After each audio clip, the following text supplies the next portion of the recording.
Hi, everyone. Frank Mayfield here from your AUGI Board of Directors with a very special guest for a very special interview today.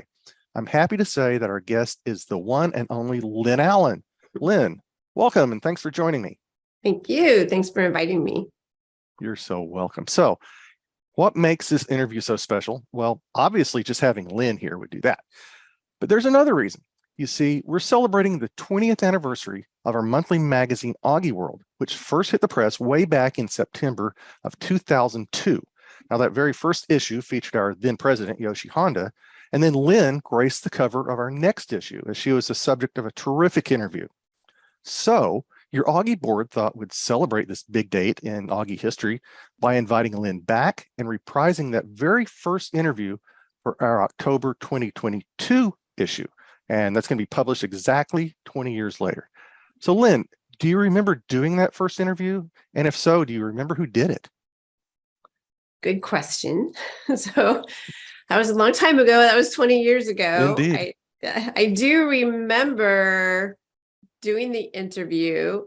I can't for the life of me remember who interviewed me. Oh, no. Do you know, Frank, who did it? No, I don't. You see, the magazine only says AW, AUGI World as the questioner, and then LA for Lynn Allen is your responses, and nowhere in it does it say who actually did it.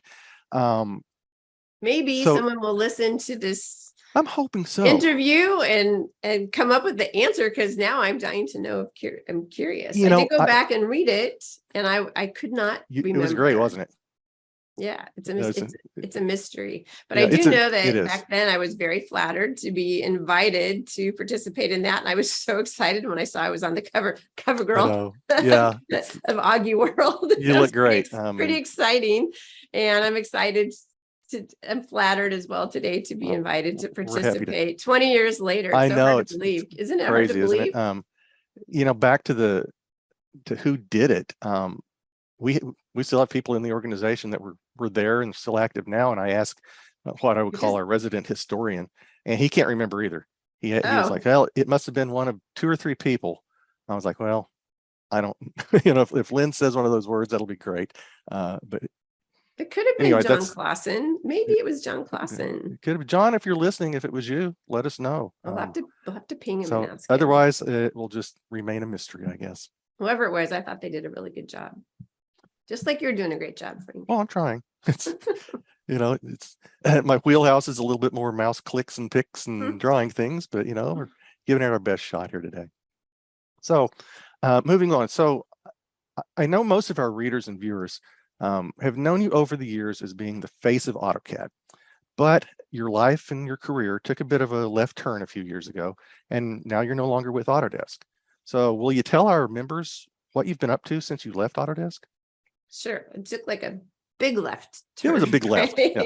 Big left. It's a hard left. There's a lot of people who used to joke and say I would be the one who turned out the lights at Autodesk, but you never know where life is going to take you, right? So I'm very excited to say that now I work for this fabulous company called Dassault Systems. I've never been happier. It's really been great. And I'm still a global technology evangelist. I'm still helping our users, our customers embrace the latest technology, embrace change, and helping them be more successful and get their jobs done faster. And, tips and tricks and all the stuff that I used to do at Autodesk, just, different company. And Dassault Systems is a huge company. It's like twice the size of Autodesk. And I report into one particular division that's primarily focused on SolidWorks. So the division I report into is called 3D Experience Works, but most people know the product called SolidWorks, which falls underneath that umbrella, which is a super popular product and super exciting product. So that's what I'm doing now. So kind of same role, a different company. Well, you sound excited about it. I am. What's the best part about your new employer, Dassault? Well, there's a lot of good things about my new employer. Feel free to let them know. There's a lot of great things about this company, but one of the things that I probably like the most is that they are all about their customers, about their users. They're super enthusiastic They love their user group. Reminds me, the SolidWorks user group, SWGN, their organization, it kind of reminds me of AUGI. And it reminds me of the early days of the AutoCAD user groups. They're just super, super passionate. And our organization supports them to the nth degree, just like the old days, and they just last week, I was at a live event here in Portland that was supported by SolidWorks, and the execs and the CEO go to the user groups all the time, and they just, or they invite them out to headquarters all the time. And this sounds like I'm just making this up, but they know that if the customers aren't happy and if they don't like the software, that they're not going to buy it.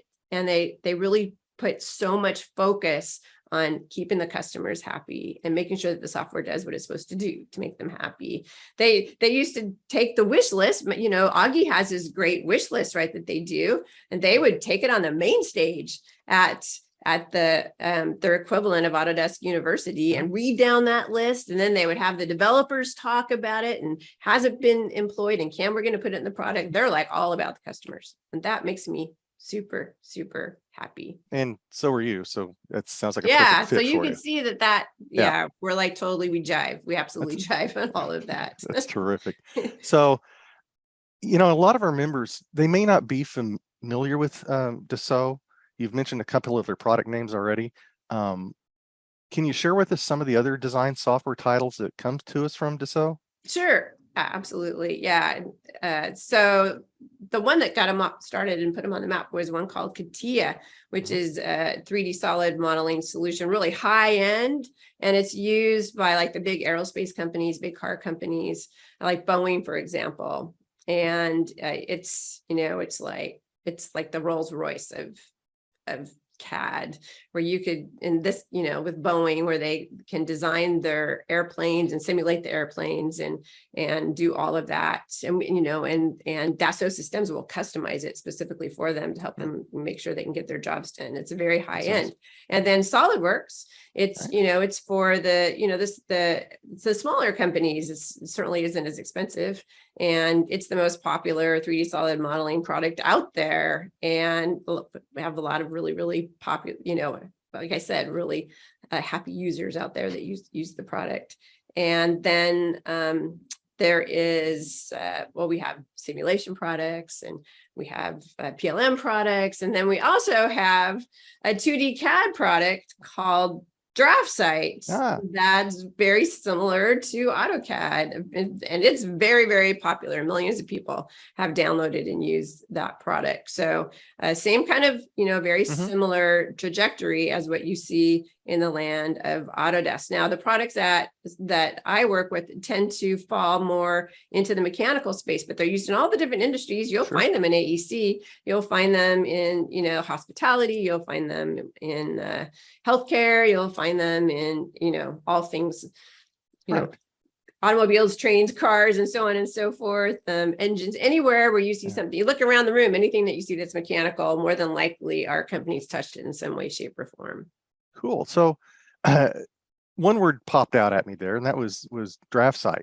And I bring that up because I know we're working alongside, the DraftSight is working alongside AUGI in some ways. I know they've done some advertising and some articles. Yeah, and it seems to be turning into a really nice relationship for both of us. So that's really cool. And since you brought that up, can you tell us a bit more about DraftSight and how it does fit into today's CAD world? Sure, absolutely. Yeah, I'm curious. Sure. So I think some people think that when I made the move over to Dassault Systems, that it was because I was going to be doing stuff with DraftSight, but that's not the case at all. I actually didn't even pick up DraftSight till I'd been there for, I don't know, over 6 months. And then the product manager said, "Hey, Lynn, would you check this out and tell me what you think?" And I had heard of it when I was at Autodesk, and because there were some DraftSight users that would come up to me when I was talking about AutoCAD. And there were a couple of commands actually in DraftSight that I had wished that we had in AutoCAD, that I had to write like some Lisp routines to jerry rig it up a little bit. But so I started kind of fooling around and playing with Draft Site, and I went, man, this is really an awesome 2D CAD product. I think when you live in the AutoCAD world, you don't realize that there's other CAD products out there. How could there be? Because AutoCAD is so amazing, right? Yeah. And that's the world that I lived in. But Draft Site is very similar to AutoCAD. In fact, you can type in just about any AutoCAD command and Draft Site will recognize it. It maps it for you. Okay. And it has a very similar user interface, object snaps and the layered commands. In fact, I like their layered dialog box better in Draft Site, and all the function keys are the same, and just a very similar, very intuitive interface. And one of the great things about Draft Site is it is a fraction of the cost of AutoCAD, and it still supports network licenses. And that's been something that's been very frustrating to a lot of AutoCAD users, right? Is that they might have 50 people that need to access the software very casually just every once in a while. And now there's no network licenses. They don't want to buy 50 licenses because they only, maybe they want to buy a network license for 10 so that only 10 people in a given time could use it. So that's something you can do at Draft Site. In fact, at Draft Site, you can buy a perpetual license, and which, in case you don't know what that means, it means you can just buy it. I know what it means. I know you know what it means. You're right. I know, Frank, you know all yes, that stuff. I do. But not everybody does. I go back to all those. Our little software talk. Perpetual license. What is a perpetual license? But that just means you can buy it and then you never have to pay again if you don't want to. It's the opposite of subscription. Yeah, you just buy it once. I'm done. I don't want to pay subscription. I don't want to give you guys any more money. I just want to buy it. So Draft Site was really an eye opener for me. So then I kind of started doing some demos and webinars on it. And it's been really fun. We've had a lot of companies that have switched over, lots and lots of companies that have made the move over to Draft Site. Well, it's the influence of Lynn Allen right there. It's a good product. I didn't see that coming. And once again, that's not why I went over to SolidWorks at all. It just kind of fell that way. I have to always it sounds like certainly open-minded, Yeah, it's something our readers might want to check out sometime. I never would have guessed it because I love AutoCAD. I never would have guessed that would have ever happened. That's a lot of left turns. That's a lot. That's a huge left turn. That's a massive left turn. Never say never, I guess. No. Sounds like you're kind of the face of Draft Site now too, then. Yeah. I mean, I never planned to be the face of AutoCAD. But never. I mean, but it wasn't like my goal in life. I just started doing videos and writing a lot of, all those articles and books and stuff. And I just wanted to share tips and tricks and help people embrace the product. So I just fell on me, just happened. Right. Yeah, and then followed your passion. I think the same is true with Draft Site. Like that wasn't my goal, but I was asked to do one webinar and then I was asked to do another one. And so I just kind of fell into that as well, but I'm enthusiastic about it. So I don't mind. Obviously. I'm terrific. It's really fun. Yeah. I sound like I'm a salesperson right now, but it is really fun. No, you really don't. It's again, we're working in conjunction with them here at AUGI. So, we appreciate that. I mean, that's one of the first things I thought of too was, I love AUGI and how exciting it would be to reach out to you guys and say, hey, you guys should check this out. And we have. Yeah, they seem happy. We seem happy. So good. Everyone's happy. That's what we like, right? Happy. That is definitely what we like. So back to the face of AutoCAD one more time. You were the face of AutoCAD, but you're also, in our opinion, the face of Autodesk University. You often served as the MC, and you were certainly always a part of the experience of going there. So you teased it a little bit earlier. Tell us about Dassault's similar experience of an AU. Anything? What do you call it? I know you mentioned it earlier. Sure, absolutely. So we have an equivalent as well. It is called 3D Experience World. Okay. And we have SolidWorks in there. Like I mentioned before, we have Delmia Works, and we have a variety of Simulia. We have a bunch of different Draft Site as well. That's part of that conference. And it is a very exciting user event. It moves around. Next year, it's going to be in Nashville. It's usually in February. And it is super exciting and fun event. Same context. We have lots of classes you can attend. We have general sessions, and it is lots and lots of fun. Now, I'm not the host or MC of that event like I was at Autodesk University. They have a paid professional who serves as the MC named Tracy. And you know what? They all love her, and she's been doing it for a long time. And if it ain't broke, don't fix it. She's really, really good and lots of fun. I do a few things. I MC a couple of things during the event, but I am more than happy to sit back and watch her do her thing. I think, she gets people really excited and revved up. And so it's a good, as long as it's a good experience, it definitely doesn't need to be Lynn. Well, from the attendee point of view, you did the same thing. So yeah, I tried. Yeah, you did a great job. I tried. I loved hosting Autodesk University. It was, my favorite thing to do all year. It was just actually, I don't know if I liked being on the stage in front of all those people because it's very nerve-wracking and scary. I would imagine. But I loved just talking to all the users and spending time with them and helping them feel welcome. I have to say that was like my favorite thing to do all year. It was lovely. So, given all those AUs in your past, do you have a single favorite AU memory that you could share with us? Oh, so many. There's so many. I can imagine. I think on my way out, it was the last year that I was hosting or emceeing. I was escorted up on the stage by stormtroopers. Right. And while they played the Star Wars music, which I think they paid an arm and a leg for to get the approval, and that was pretty exciting. I have to admit that was fun. And then I would say my personal favorite, selfishly, I'm a big John Cleese fan, and I love Monty Python.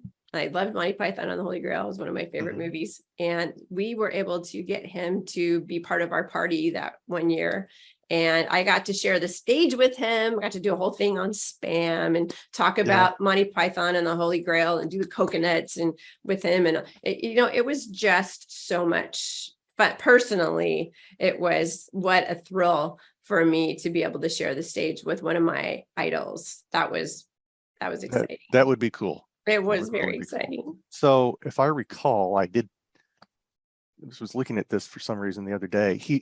It was 2 years he was part of AU. I believe 03 and 13. Do you remember which one you're talking about? Well, he was only on the main stage for just for 1 year. He might have been back for something else. I think it was. And he also did another event of ours called One Team Conference. Okay. Yeah, it sounds really cool. Love it. Disability. So back to thinking AUGI for a second. Now, a lot of our members might not realize this, but for a few years, even prior to the O2 interview, you were part of the leadership team here at AUGI, served on the board as a senior Autodesk representative, a position we don't have anymore. That makes me sound really old. No, well, it's better than junior representative, right? I guess so. You were senior in charge representative, representing us, but it was an important thing to do. So given that, anyway, the point is you've been one of us in some capacity for a long time. So the question is, whether it is in the official or unofficial capacity, whatever the role, what are your best memories of working with AUGI for all these years? Wow. Once again, so many, because I did it for so long. Right. So I had an official role in the early days in the 90s. No, I'm really aging myself, where I was the global user group manager, and AUGI fell under that. And we had a fabulous team, which I always said was living the dream, because it was like we were all so excited to go to work every day, and just to work with user groups as your job. Oh my gosh, that was living the dream. And that's, in there we got to experience taking NOG, the North American AutoCAD user group, to AUGI, the AutoCAD user group international, to the Autodesk user group international. There was a few changes and metamorphoses in there. And, there was always that board, that fabulous board, these people who volunteered, like you, Frank, volunteer your time, like you don't have enough going on in life already, volunteered your time to advise. And we were always just the group of people to support the decisions that the board, the vision that the board had. And I would say for me, the personal memories, I think that's what you asked now. Yeah, I think it was. For me, was, even though it was about this great organization that was helping users be more successful in embracing these products and being more successful in their job and all of that, this was like an extended family where you got to know these people. We travel with them, we did road shows with them, and I got to meet some of the most amazing people in the world who are still like some of my closest friends today. I mean, I consider you my friend, Frank, and I think like Danya Tabor Hansen or Bob Bell is like one of my besties for sure. And I don't want to start naming names because then if I leave someone out, we'll leave someone out. Can't do that. I'm going to get in trouble. But and then I think also along with that, there's a degree of sadness because we have lost some amazing souls that worked with us that is always really painful as well. Even like Bill Adams, for example, who was just a joy to always have around, just the happiest Australian ever. And we got to know his wife, Karen. And so it's a hard group of people that, hardworking group of people that become more than just volunteers. They become family, and it's hard to explain. No, I mean, it's not hard for me to understand because I'm immersed in it now myself. And, I feel the same way. My fellow board members now, I just feel like family to me. Yeah. It's not like a job. It's more than just a job. Yeah. Right. So I have a special place in my heart for all things AUGI and all that it's personally brought to me. Good to hear. So certainly a unique perspective that most people can't find. And all the people that we've been able to touch over the years that AUGI's been able to touch is really just means a lot. Starts to cry. Don't cry. Don't do that. Don't do that. So again, terrific perspective. And given that, what would you say is AUGI's most important contribution to the CAD and BIM industry throughout all those years? That's like, you have these questions are good. Oh, well, thank you. Did you write I had all a these professional questions? write them? Did you write all these questions? No, Well, I think it's like the same as it was in the early days when AutoCAD first came out. People didn't know how to use it. There weren't books in the early days. There wasn't a lot of guidance, and so people would go to user groups to learn how to use their product and to network and to get advice and learn best practices. And I think, new technologies come out, 3D solid modeling, new products came out, BIM, new technology continues to come out, and users, myself included, we rely on user groups to help us make it through these transformations and to get advice. Is this a good product? Is that a good product? Is this the right way we should be doing things? Is this the right way we should be doing things? Is this a waste of time? And we believe user groups are the truth, right? They're not being forced to say, they're not commercial. They're not being forced to say one thing or the other, and they just hold so much validity. When I read an article in AUGI World, I believe that they mean it, right? That's the way it should. That's the way of the world, and no one paid them to say it like that, unless I guess it says sponsored. Sponsored by. Maybe. but for the most part, when somebody tells you something in the AUGI forums or whatever, I believe that that's non-biased, and I think that that's where AUGI really shines. And I think that user groups in general are being non-biased. And I think that's really crucial. But they've helped people through so many hurdles. And I always like to say that, when you post a question in the AUGI forum, and as this was especially helpful and useful in the earlier days, I need to get my jobs in. I can't call my reseller at 9 o'clock at night. And I have a question and I got to get this job done. You could post something on the AUGI forum, and someplace, somewhere in the world, there'd be somebody who knew that answer that would answer it for you right then and there and save you when you needed it the most. And those types of things, those are priceless.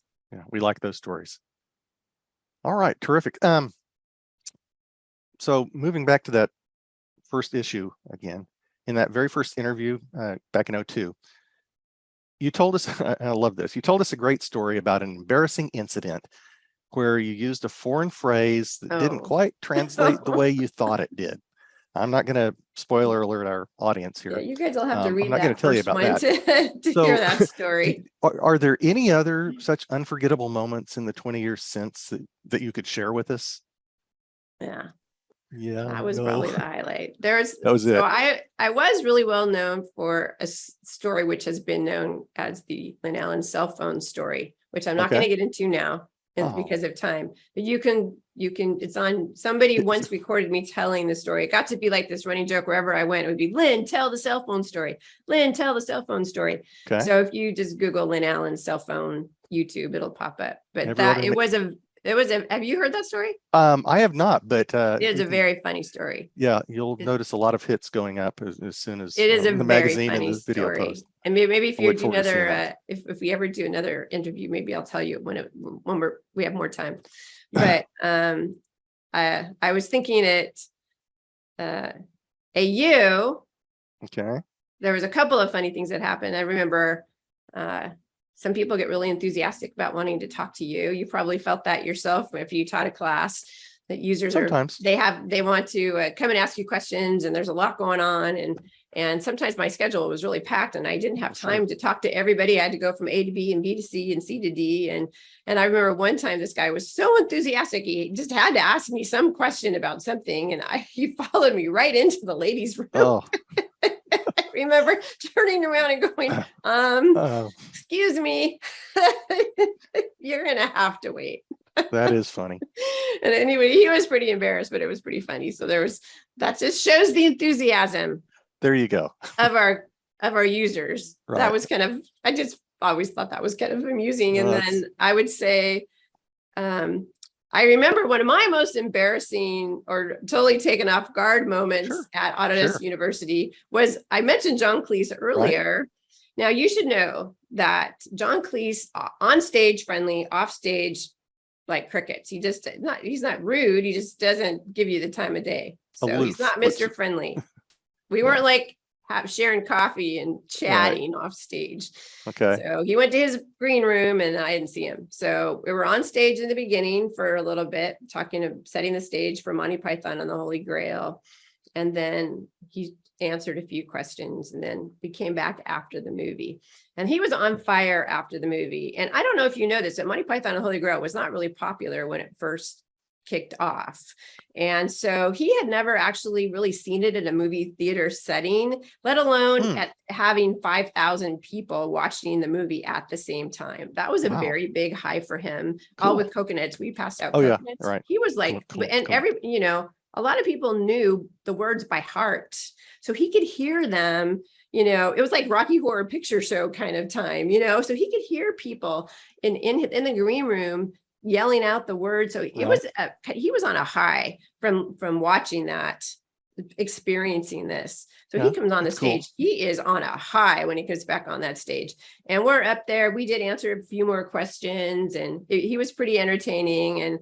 And we were like drawing tickets to give away prizes. And like I said, he was on fire. And then all of a sudden he grabs me and he dips me and he full on kisses me on the stage, like out of the clear blue. Definitely not scripted, did not see that coming. And then he puts me back up and then he goes on, and I'm just like, I'm like, what's happening right now? I don't think I spoke English for like another 2 minutes. I'm trying to be cool and move forward. But I was like, I don't even know where's John Cleese? Who are you? That's hilarious. It was very, very funny. I don't think you could do that now, right? He probably wouldn't do it now. Hashtag me too. You can't get away with that, I guess, now. But it was, I wasn't offended. I was just shocked. Absolutely shocked. It was pretty funny. And then, incidentally, off stage, once again, crickets. He didn't talk to me at all again off stage. We weren't buddies. I thought, no, we're buddies now. You just kiss me. Yeah, he's a performer. So he's a performer. Yeah. Chop liver. I went right back to chop a liver. No, you didn't know that. Certainly never chopped liver, but it I takes a was lot. It chopped takes a lot to liver. put Lynn into the second banana slot. Let's just go with I that. was like the 10th banana slot for sure. It was pretty funny. That's great. So it was so many memories. I got to travel with Guy Kawasaki on like a 20+ city road show. That was also very, very exciting for me. He's the one that coined the phrase technology evangelist when he worked for Apple. That you still wear today. I do. Yeah. So there's cool. so many great memories. That's cool. I mean, I have to love Autodesk for all of that, you know. I was very, very fortunate. Yeah, I think all of us in the audience here would say the same thing. Yeah, for sure. So, you know, I've mentioned it a few times now that talking about the 22. See, back then we were saying the word 2000 something all the time, and now it's 20 something all the time. That's and every time my brain thinks 2002, I want to say 20. I can't do that. So the 2002 issue where Lynn has the interview, it's in our archives out at our website, AUGI.com, but it's only viewable if you're one of our professional level members. However, for this special event, we're going to make it available to everyone. So I want you to look for a link on our homepage, again, AUGI.com, follow one of our social media accounts where we'll post it. And I think it's going to be scheduled to be in our next hot news email blast as well.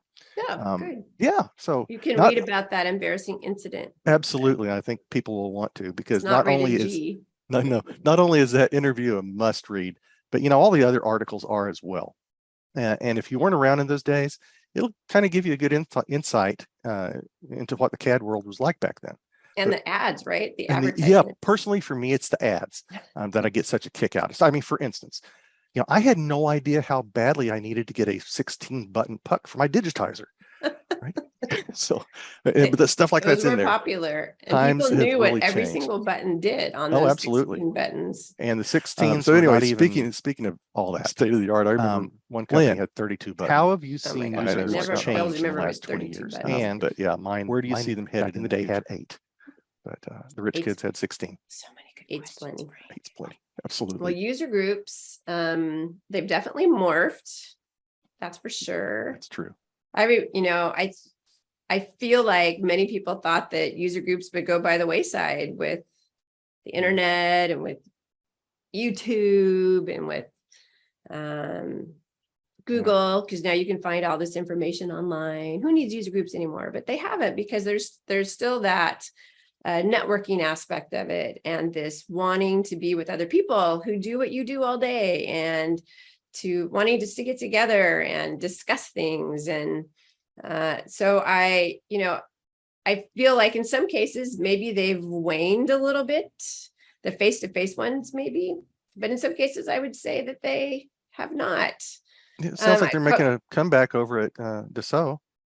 Oh, for sure. For sure. Now, COVID changed a lot of things, right? So everything had to go online. I know that for us, we we all of a sudden switched from face-to-face to meetups. So and there was a lot of crankiness about that.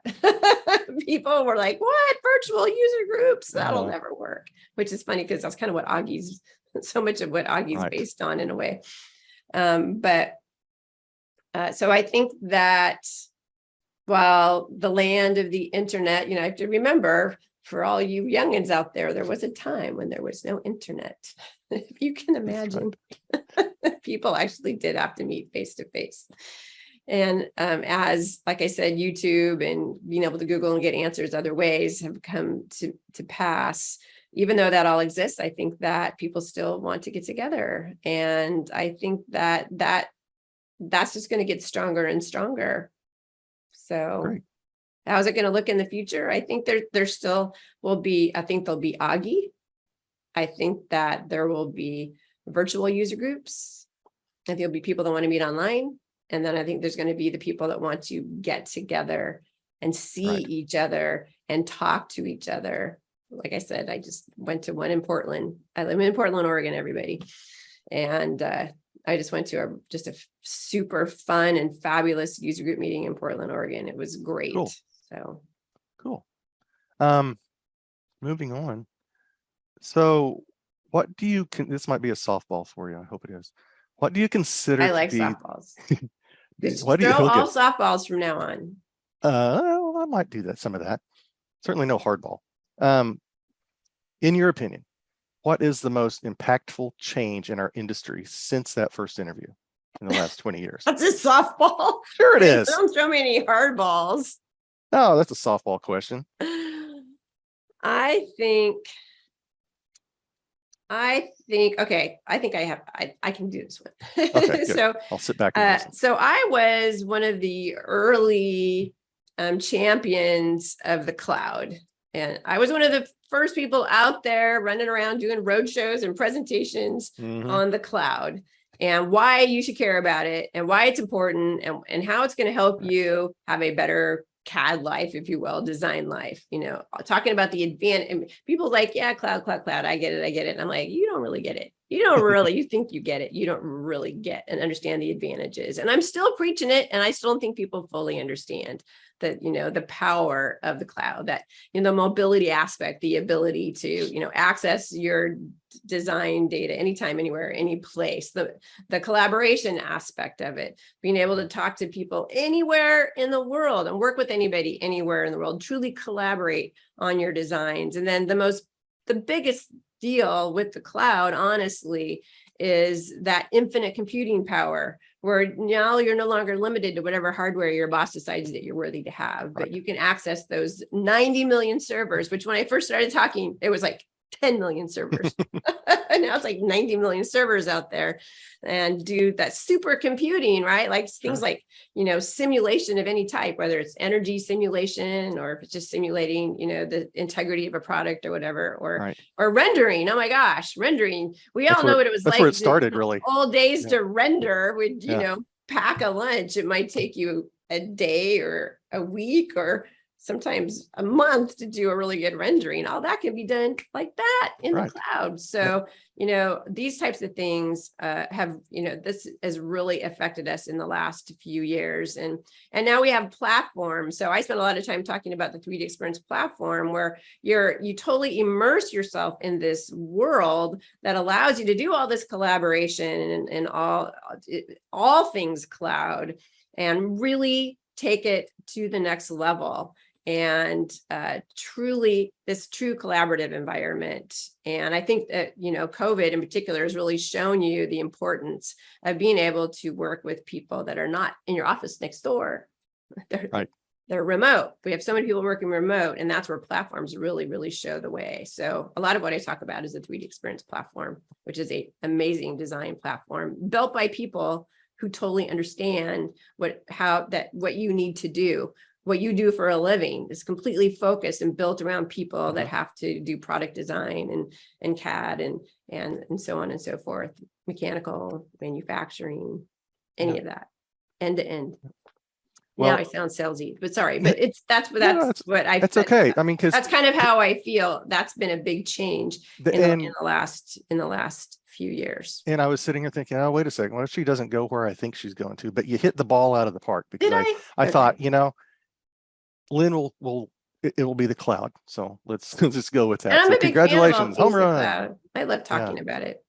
Yeah, that's great. So, and you're exactly right too. I mean, what a change this world has seen in 20 years, but certainly the last 5, and it's just crazy that way. So, yeah, so AUGI's gone through change also. Anybody and everything in 20 years will have gone through change. I mean, you spoke about it earlier. We started out as little old NOG, right? There's a handful of us being NOG, and then we turned into AUGI, the acronym, and now we're AUGI, not the acronym. We're just AUGI, the word. That's right. And so we continue to change.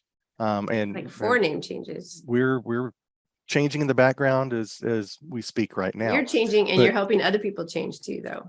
Which we love. You're helping the industry change, embrace change. I mean, I think that's what you guys are the best at. And we're apparently also really good at gaining membership. Because that's something else that's really changed in the last. Your strength in numbers, Frank. Strength in numbers. Would you believe if I told you now that we have over 602,000 members at AUGI? Unbelievable. Yeah, it really is, and still growing. So I don't know. At some point, we may have some contest to. So no, that's hard to believe. In my I early know. days, when I was first in charge Yeah. of AUGI, I used to get bonuses based on how many people were members. There you go. I would have been rich, Frank. Right, I would have been rich. Care to guess what the membership was back when you did that first interview? In 2002? 2002. This is not a quiz. There's no points to be gained by this. Wrong answers I only. don't know, like 80,000, 80,000. Good guess. A little high. 50,000. It was actually 34,000. Wow. You guys have 34,000 grown like crazy. and change. So just in case people wonder whether or not user groups continue to Exactly. be successful, We're still that's relevant. crazy. I know. People better pay attention to you guys. Right. Exactly. That's my Listen to Lynn. takeaway. Always listen to Lynn. Yeah. So I Listen think to we hit Augie, those don't listen to levels, me. 80,000-ish a couple of years later. And it just, so it's really cool. That's how valuable you guys are. I love it. I love it. That's wonderful. Yeah. It's just, it's mind-boggling to tell you the truth. You should have lots of sponsors. Right. So, when we did that first interview with you, AutoCAD 2002 had been out since summer of the previous year. And of course, it was considered state of the art at the time. Any new software is state of the art. And it had new features. That's a big thing about new software. And some of them are still used today, and others have long since retired. Not all features stay around for the life of the product. But among the survivors that were important then was associative dimensions. Can't imagine doing things without the dimensions being associated to the objects anymore. Layer translator was new. The CAD manager's best friend, eTransmit, was introduced. And of course, everyone's favorite AutoCAD command, the block attribute manager, was new, which is better known to everyone as what? Batman. Batman. Exactly. Batman. Yeah, I love adding Batman to my all the express presentations. Tools Yeah, all the express tools are awesome. Yeah, I remember off topic here meeting Randy Kinsley one time, and just thinking, genius. Man, I want his job. You got such a cool job, dude. Anyway, so other than commands like that we still use, is there any aspect of our industry that you feel really hasn't changed any at all in 20 years? We've talked about change, but what hasn't really changed? What hasn't changed? Well, people still need to get their jobs done. Of course. A lot of people still have to turn in DWGs. I think we kind of laughed, working at Autodesk, everybody was like, AutoCAD's going to be gone. This 2D CAD stuff's going to be gone. It's going to drop off the face of the earth. This is the next product, and yet for years. It's still the #1 CAD program in the world, right? At least 2D CAD. Sure. DWG formats still #1, right? So we're still working with 2D CAD. And by the way, DraftSite does a great job at DWG. I'm going to throw that plug in there as well. There you go. You don't have to use AutoCAD to get a DWG format.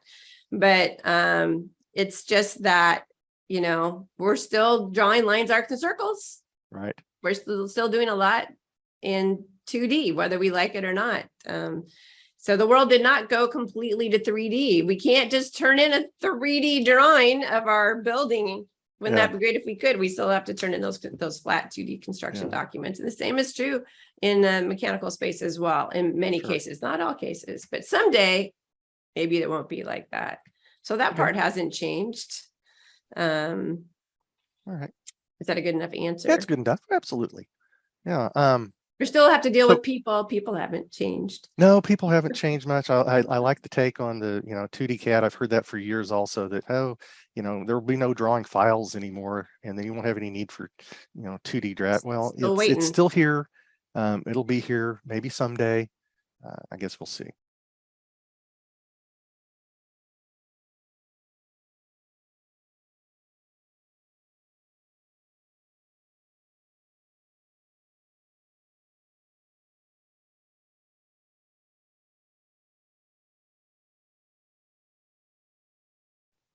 So let me pivot here to, instead of looking at the past, be a little bit more forward looking. So do you see any new technology that may become a game changer for the industry in the next 5 to 10 years? or maybe it's a hyped technology that everybody's talking about, but it's not quite here yet. You have your ear to the ground for that sort of thing? Yeah. So, I mean, a lot of what I've done in the past was talk about like the future of design. And I like to talk about a lot of technology. It's hard to tell what's going to grab a hold and what's not. I think most of it will grab a hold eventually. It's just a matter of when. And, I talked a lot about generative design.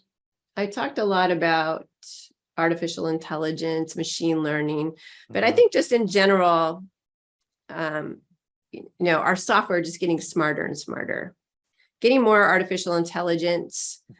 And when you talk about that, even generative design, machine learning, people get really nervous.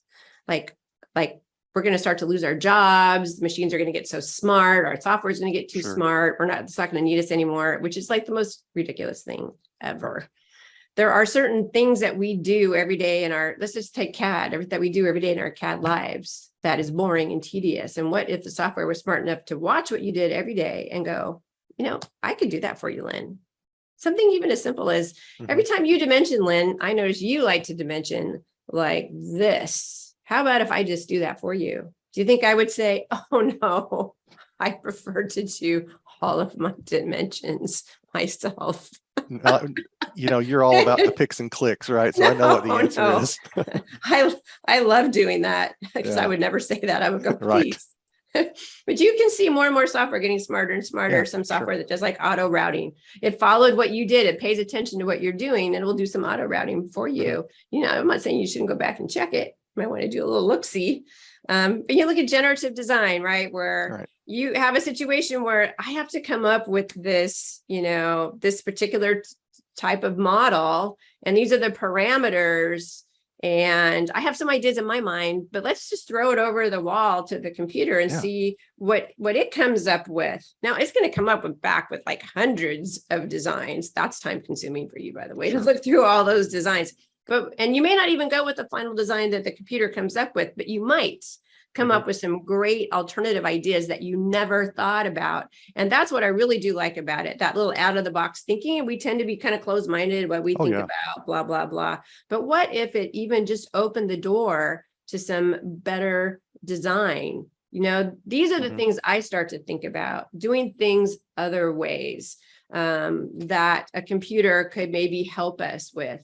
But the computer isn't going to pick which one of those designs you should use. And that's still going to be your job. So no one's going to take your job away. But computers are getting, are getting smarter, software is getting smarter, and I am totally all about that. So I think that you're going to see more and more of that. Cool.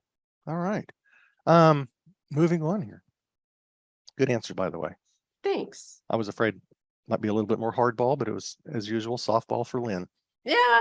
Well, I mean, I could think of all kinds of answers to that question. For those of us in the industry who are contemporaries to each other, right? We've all seen and done a lot throughout all these years. So my question is, what would you say your biggest accomplishment is in your career? What's your biggest accomplishment that you can look back on?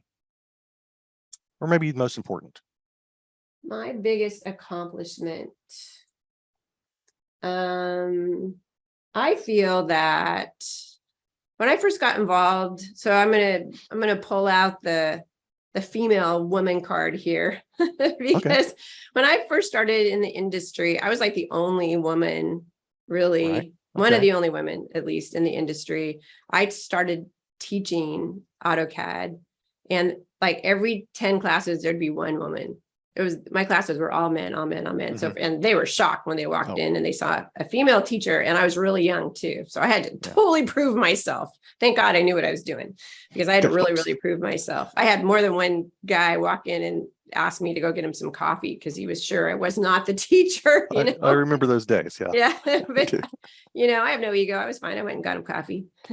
And then he was very upset when he found out I was a teacher, but yeah. So, I mean, I feel like I feel like I tried really hard to be a role model over the years for example, for women and for girls. I've done a lot of STEM presentations, and just, just holding my head high and saying, I don't feel like I don't really feel like I was held back as a woman. And I just never let the thought cross my mind. And I've really been treated very well in this industry. And I like to try to set that example that girls, women, they can do whatever they want to. Sure. And, I was definitely in a male-led industry. Now that's changed a lot now. There's still more men than women. We used to joke right at Autodesk University. It's like one of the only places where the line to the men's room is way longer than the line to the women's room. Yeah, exactly. Right? But you see more and more women are getting involved in engineering, getting involved in CAD, getting involved in, Right. And today we don't see it as unusual. When you started, I remember It was those days. very It was unusual. It was like, yeah. But I don't feel like it held me back at all. I really honestly never processed it. Cool. Yeah. Yeah. I like If that. if it did hold me back, I was oblivious to it. Well, I as you wouldn't said, stand for it. I just straightforward pushed yeah, on you through. knew what you were doing. You had the Yeah. knowledge and you had a passion for it. And so I did. yeah, I did. that's great. So that was then. This is now. What continues to drive you now, Lynn? What continues to drive me? Well, I still think I can make a difference. Perfect. And I hope I still make a difference. We think you do. And I love to see the smiles on users. I like to believe that I can help drive change in software too, where I'm at in the company.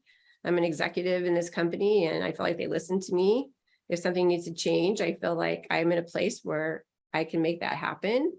I go out, I listen to the customers, and I'm fortunate to work someplace where they do want to make changes. And, it's a software product. You're like, oh, really, Lynn? It's just a software product. But it's not just a software product. People that use our products use it like 8 hours or more a day. It is an important product. These products dictate their lives. Yeah. These products need to be good. They need to be efficient. They need to be friendly. We don't want to, we want our products to be something that our customers enjoy using because they have to use them all the time. Right. It's not it's not like a product where you just go bounce in and out of. If it's no bueno, it's no bueno. I've been there, having used numerous design software products over the years. No bueno shows itself in a hurry. One bad feature can just like take someone down all day. Oh yeah. And they're hitting their heads against the wall all day. You ruin someone's day. Yeah. Yes, I totally understand that. Looking a little bit even more forward than what drives you right now. This may come off sounding as a bit of an odd question, but we all face it at some time. So I'm curious, do you have an end game for yourself? Or are you more like me and a lot of us that you feel you always will have that need to keep your toes dipped into the CAD and BIM waters in some way? Or in a nice warm sunny beach water, or a nice one. A drink in my hand with that's the question. An umbrella. That's the question, really. Is that the Lynn aim at some point? I mean, I love what I do. Yeah, everybody knows I love what I do. Sure. I think as long as it still sparks joy, I'm going to be involved. I would never turn my back on answering questions or helping anybody that I could. That's for sure. I still answer AutoCAD questions when I need to, or Autodesk questions, or I point people in the right direction, even though I don't even work for the company anymore, for crying out loud. Right. And but can't you do that with a drink in your hand on the beach? Well, I would love to do it with a drink in my hand on the beach. All right. But, as long as I'm still adding value. Yes. And I can't emphasize enough how much I enjoy my job. I mean, I really enjoy my job right now. I work with unbelievable people that are so much fun. I guess once the fun stops, we'll see. And then, I'll be on my own. People can still email me. Yeah. I'm friendly. Absolutely. You are that. I'm friendly, but we'll see. Okay. I don't know if I'm going to be around for the next 20th edition of We'll see. AUGI World We'll doing see. another article. I'll have to Who have a knows? couple facelifts by then. So we are at the point of closing this out, though. Okay. And to do so, I thought it would be kind of fun to use the same final question that we posed to you back in 2002. Don't expect me to remember that. I do not. Okay. But I've slightly Oh updated. yeah, I remember. Yeah. Oh, okay. Just let me go, Frank. Can't even remember who was interviewing me. I'm pretty sure I don't remember the question. Nobody else knows either, so don't worry about it. Okay. So the question then was, I've updated it just slightly for today's technology. If you were limited to offering just one bit of advice to a brand new CAD or BIM user, what would that be? So I'm assuming they're probably young, Probably. Not necessarily, but probably.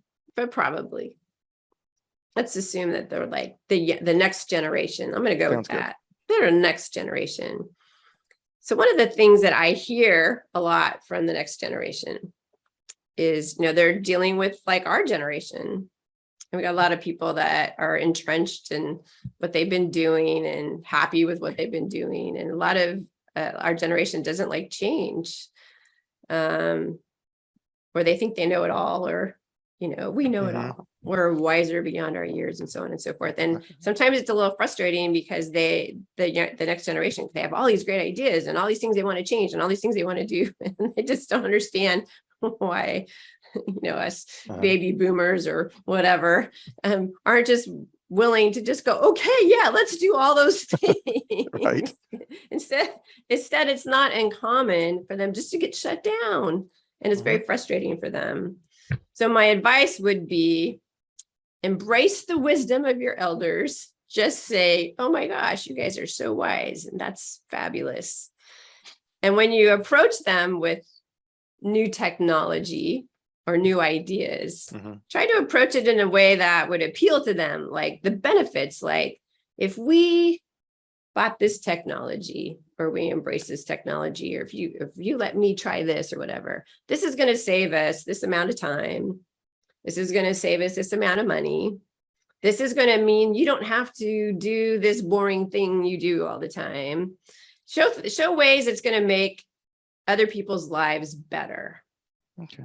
Because that's kind of what I do as an evangelist, right? I kind of, when I show people new technology, I try to put myself in their shoes and say, I'm going to make your life better with this technology.